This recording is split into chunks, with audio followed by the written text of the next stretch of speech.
Good afternoon. Today is June 8th, 2017. My name is Gregory Brumberg. I am here at Newton North High School, and I will be interviewing Will Wei. Together, we are participating in the Newton Talks Oral History Project that is being conducted with the Newton Free Library, Historic Newton, and the Newton Senior Center. I have a few questions for you, Mr. Wei. Sure. First off, I'm going to ask you, what question are you originally from? Why did you leave that country? And how old were you when you left? I came to U.S. for graduate study in 1987 when I was 30 years old from China. Well, may I ask what part of China you're from?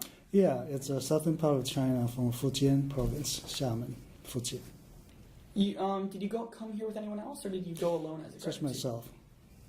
All right, can you tell me a little bit about your experience leaving China and arriving in America?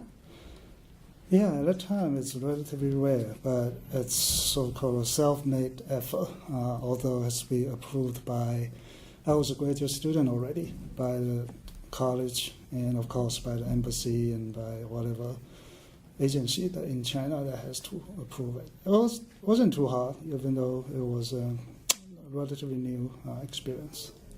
To give us a sense of what was happening in the world at that time, what year did you come to America?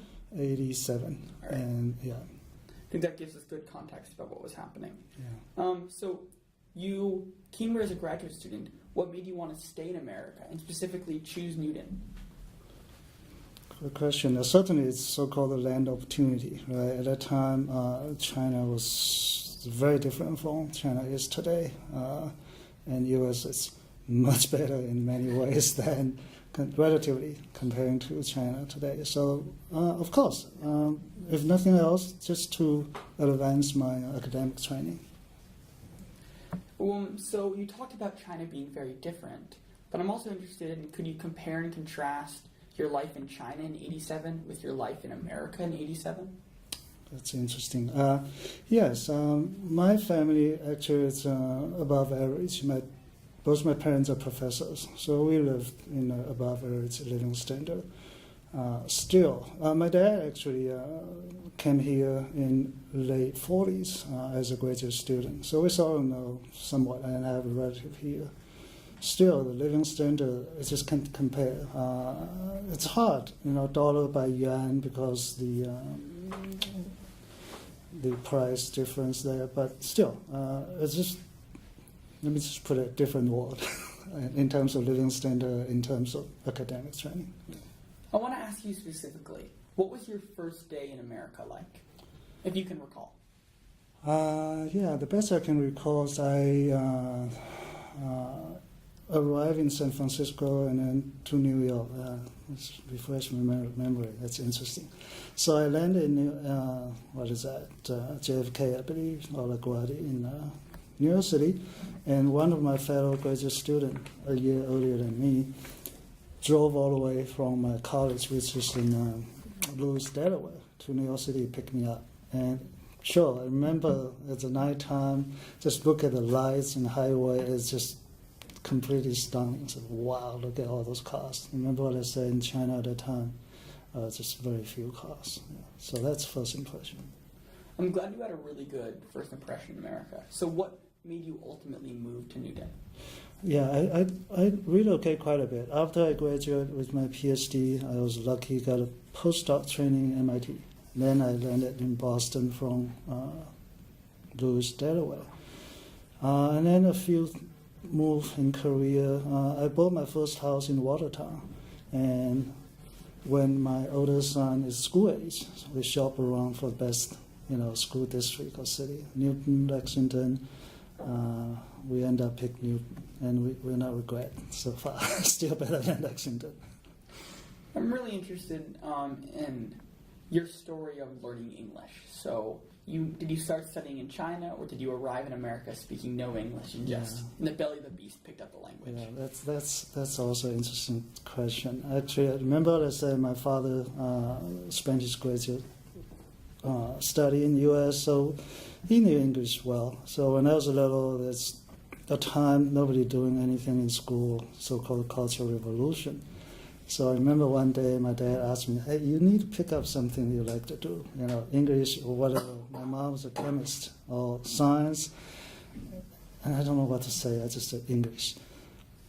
But then I didn't do anything anyway. So really serious studying English is in college. My college happened to be very strong in English, and so I still remember I have to catch up from the lowest level. When I graduate, I'm probably among the top level. So mostly in college, English. So you went to college in China and you also went to college in America. So could you talk about the different cultures between American and Chinese cultures, but also the different cultures between your homeland and your new life in America? Yeah, college-wise, or just in general, life-wise, it's much more relaxed here, easy, people or environment or shopping area. More relaxed and easy here, and people seem to more open and friendly, both in school or outside of school. So to adopt this new culture, did you make any changes to your lifestyle? Yeah, I learned to be also more friendly and open myself. And in China, I grew up again more in Chinese tradition, but also influenced by that chaotic year of revolution. I was very introvert, and now it's a lot more. It also helped. I became an administrator for many, many years. So I have to manage people, I have to deal with clients, I have to communicate with all different collaborators. So that also helped. In addition to changes in your lifestyle, were there any traditions that you maintained? Yeah, absolutely. I'll pick a few things, right? Chinese are well known to be hardworking, and I like to say I'm still pretty hardworking, even though I sort of retired. I still enjoy my learning every day. Family tie. I'm very close to all my families. My dad, 97, still healthy. My siblings, my 2 sons, I'm very close to them. So family tie, hardworking. Yeah, I'd like to add another one because I sort of know a little bit about U.S. culture here. I would like to say Chinese are more long-term planning in many ways, in family planning, financially responsible. We save more than many Westerners, United States included. So I kept that too. So you mentioned this earlier with your family, but when you came to America at first, or after you graduated and started working here, what were your hopes and aspirations for yourself and your family? Better life, simply put, and I think it's still true. And do you think those have come to fruition? Yes, very much.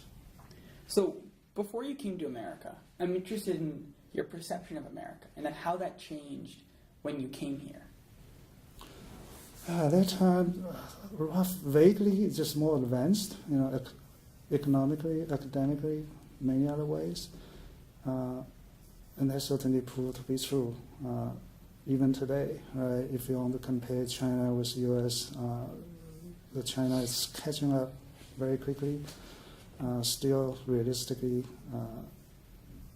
a significant gap between 2 countries in many ways, still even today. Do you still feel a lot of connections or ties to China? Do you ever come back to celebrate the Chinese New Year or for other major holidays and see family? Yeah, we still very close. I like to simply put as China is still my birth country, and United States my adopted country. So both care very deeply and influence me very deeply, and I love both countries, both very much in different way. I'm also really curious in how you raised your kids. And so here we're surrounded by Western culture, but how did you raise them to maintain their strong Chinese identity and values? Man, that's a whole interview by itself, but it's very important. I'm glad you bring it up. It's a challenging continuously, but I'm pretty proud to say that we done relatively well. So in Chinese culture, then to try to infuse them as hardworking, be a good person for yourself, for the family, for the whole society.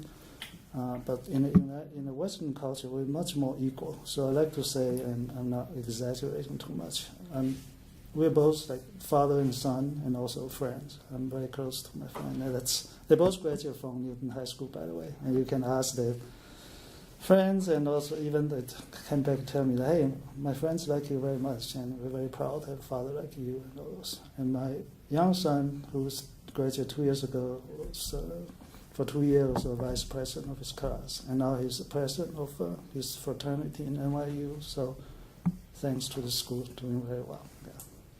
So it seems like you've had a lot of very important and meaningful situations and experiences when you were in America. Could you touch on a few of those? Important, significant experience in America? Yeah, or in Newton. Yeah. First, of course, got my Ph.D. That's my direct goal in coming to this country. And I was very fortunate to get an opportunity to be a postdoc at MIT, right, one of the top institutions. And I got lucky again. I was hired to Harvard as an administrator of a Harvard department. And those are three major steps. You got my academic training completed, moved to the top institution in the country, and then moved to another top institution to be a senior administrator. And I feel I like to put this in there, not only be a successful immigrant, and I very proudly call myself a nation builder of this country as well, because all those amazing, famous professors, academics, Nobel Prizes, and I'm face to face with them, and I feel that I help them in a variety of ways. So even today, whenever friends and visitors can, I jump at the opportunity to give them a tour of Harvard. So this is just my Harvard. So I'm very proud. So it seems like you've had a wonderful experience in America. I'm curious, did you face any challenges? Maybe discrimination or lack of opportunity? More or less too, for sure. First of all, it's English. At that time, our English is much inadequate at that time than today's Chinese youngsters. And I came to this country 30 years old, and as I said, I didn't carry out what I promised to my dad. I didn't learn much English until college. So even though I can read fine, but the verbal communication is very weak. So sitting in the class first week, first month or two, it's very challenging. Even today, sharing with some newcomers, it took me maybe no less than 10 years until I got used to the conversational, not just understanding, but the essence, the cultural background, the historical thing of this country.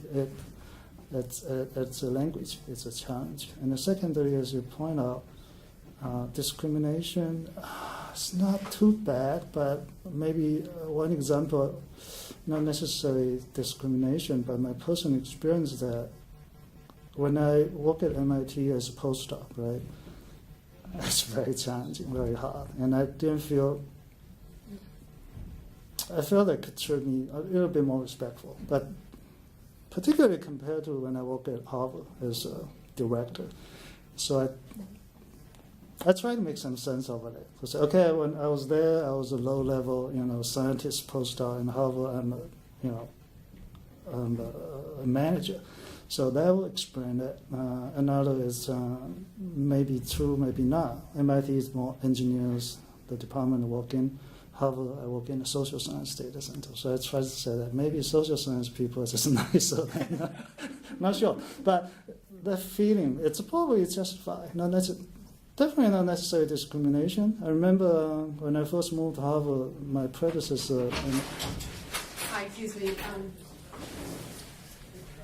And his wife took me to lunch, and the wife accidentally asked me some question, apparently a little bit on the borderline. The husband immediately shut him down. So, hey, it's not appropriate. So it's a pretty positive experience for me. I just say I'm lucky. Not as much the feel, the memorized discrimination. But all these years, I've certainly seen enough from my children's story, and they're doing fine too. But from my fellow Chinese American, there's still plenty, particularly in this past year too. There's a serious concern about things might get worse instead of getting better, before it hopefully get better again. So you've talked about a lot of wonderful memories from, your more adult years in America, what about some good memories you have from your childhood in China?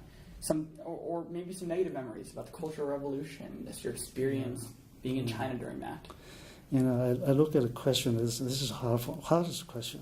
It's weird. So maybe something to do with the Cultural Revolution started when I was probably 8 or 9 years old, and my dad and mom were very busy even before that. But yeah, I would still say I grew up in a very loving and lucky family. In other words, we never had to worry about food and clothing, and dad and mom always just talk about academic training. And I'm youngest of 4 siblings, and my sister and brother are doing very well, so I look up to. So all those are very positive. But then a lot of unpleasant memory in those 10 years chaos, crazy Cultural Revolution too. But that's well documented. So good memory, and also some not so present memory as well. Yeah. All right. If you mind me asking, so you mentioned your parents were professors. Yeah. Do you think because they were intellectuals that your life during the Cultural Revolution was different than the other people around you? Yeah. You heard about Cultural Revolution a little bit? Yeah. Okay, that's the question. Unless you don't want me to ask. No, this is because it sounds like you know some. The intellectuals at that time was the bottom class. They actually classify the 9th class of whatever they call it, smelly class 9. That's professors. So it's pretty sad at the time. But fortunately, my dad and the place we live was more protected. My father, remember, have a degree from U.S., so he was sort of protected. So we're not treated as bad as, for example, one of my aunt and uncle in the same university. They actually sent to countryside. I mean, not physically punished or not, but sent to countryside to be a farmer or do writings for a farmer. Right? My family stayed in university, so. All right. I'd like to ask you about, you touched on a lot of the values and traditions of China and America, but could you specifically talk about some common beliefs or values that are shared between our two countries? Yeah, I like this question because that's what I actually been thinking and studying myself. So I will start by saying, kindness, right, loving. I was telling others I read an article about love. It's something across all religions. That's certainly true, comparing Chinese culture and the U.S. culture here. Hardworking, I would say the same, even though I would say Chinese somehow had a reputation work harder on average, than people here, but particularly the elite or educated. There's plenty of American work pretty hard. Actually, my Ph.D. advisor, who's a Chinese American, who's academician, very successful. And when we were studying for Ph.D., he told us, this may not be politically correct. He said, this country really supported by top 3% of people. So top 3, top 5, those people work extremely hard here in this country. So hardworking, kindness, and love, at least these are common. So you've talked about a little bit of this discrimination you faced, but you talk about a little bit more about the difficulties you faced because of your cultural inheritance? Yeah. Even today, as I said earlier, right, unfortunately, we just look different, Asian, or at least yellow race. So our English is also, even compared to Indian, American, or people come from India, not as smooth, well-trained as them. So these two, it's enough to sort of set us aside somewhat in a disadvantaged position. So I wouldn't say people, discriminate against us. We are indeed different in many ways. Adding those cultural difference, right? Behavior, for example, one thing you probably learn when you're in China, Chinese tend to be, even today, more indirect than direct. They're so not expressing their feels. And that causes a lot of confusion, if not uncomfortable, in your colleague and your neighbors. Yeah. So you talked about it took you about 10 years to pick up on the subtle nuances of the English language and the culture. Could you talk about that and give any advice to someone else moving to America?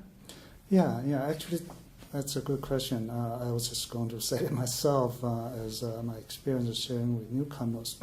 Just try to mix in as much as you can. Unfortunately, I read article, seriously, survey by a reporter just last month about new student from China. They sort of, hang out themselves. So definitely go mix with a classmate, with your neighbors, with a community organization activity, as much as you can with English speakers rather than with your, Chinese fellows. That's probably the most effective way and most productive way. In the end, it make your life, make more friends, make everybody happier. Do you think there's any aspects of your culture traditions that helped you immigrate or helped you assimilate? My cultural value and tradition that helped me assimilate. Yeah, hardworking for sure. And everybody like, my boss, my colleague, right, all like hard work. The other, it's, this is not, again, just unique in Chinese culture, right, U.S. probably more so. Open-minded, just not rejecting anything you don't know and not overly confident or arrogant about whatever you need to solve. So open mind, mix in with your colleague, with your classmate, with your neighbors. So is there someone from your culture that you admire? Yeah, that's a good question. I would first put it there, not as certainly my dad and mom. They live, set a role model as example. They're so busy that they don't have much time to always teach us something, but we just watch how they're doing. So then I watch my siblings. Besides them, I certainly would very proudly list a couple others, because for the past 15, almost 20 years, I'm very much into just social science, culture, philosophy. So as you probably know, if culture-wise, philosophy, Confucius is most well-known, right? He is still, I would say, most well-known and respected and contributor to the Chinese culture. The other, I actually gave you a talk in Harvard to international students and even Chinese students, I have no idea. Confucius. I can't rank them, right? But there is a story about Confucius go visit Lao Tzu and came back like stunned. It's basically that guy's like a dragon, right? So by that, and I do know Dao De Jing, right? It's certainly another level up, although it's not as applicable as Confucius theory in people's life and those, but it's much deeper, abstract level up there. And we may go one level up. And you may not heard about it. There is a scripture called, I just saw it yesterday. It's free, published to the United States colleges. And whoever professor on teach, here's a book. The book name, English name is called the Book of Changes. In Chinese called the I Ching. And that in Chinese philosophy is the name for it. It's called the top scripture of every scripture. So Dao De Jing, actually you can compare the two books and overlap quite a bit. So these guys, I Ching's author, you're asking who I admire most. So Confucius, Lao Tzu, and they say there's 3 authors of I Ching, and those are certainly amazing individual, not only to our culture but to the world. I can quote you that most recently I read. There's quite a few, including the famous scholar Bernard Russell. A Nobel Prize winning British scholar, philosopher, literature. And he simply put, he went to China when China is very miserable, almost, the country dying. And he went there, he came back, wrote in his articles that the Chinese scholars are very admirable. One hand they learn from outside, the other hand they try to maintain their own. If one day, this is again his writing, in order to survive, Chinese are forced or somehow forgot their own culture. There's a disaster for whole humanity. So that's not me. That's one of the leading scholars. So, and he was he's basically impressed by all these philosophies that Chinese are doing. Mr. Wei, it looks like we are out of time. We are just about out of time. What is one more thing that you would like people 100 years from now to know about your experience as an immigrant? About my experience as an immigrant. That's a good one. Let me put it this way. I hope 10 years, 15 years, certainly 100 years later, the world will be a much more peaceful and united global community, right? So today I'm an immigrant, as a Chinese immigrant to the United States. I seriously see myself as doing a little bit peace in there. I have the culture and live in both countries. By the way, this year is my 30 years here. So I lived 30 years in China, 30 years here. So I've seen it, like it or not, I'm sharing with all my Chinese fellows. Like it or not, you are a break in the bridge of connecting United States and China. So my immigrant experience of 100 years, people look back, and I'm not writing, I'm publishing. Maybe people look and say, hey, that article by Mr. William Wei actually makes some sense and help others as well as connecting these two greatest countries in the world as, building a peaceful global community all together. Thank you so much for your time to help us with our project. We are really happy we are able to include you in the Noon Talks Oral History Project. Thank you so much. Thank you so much. It's a great opportunity.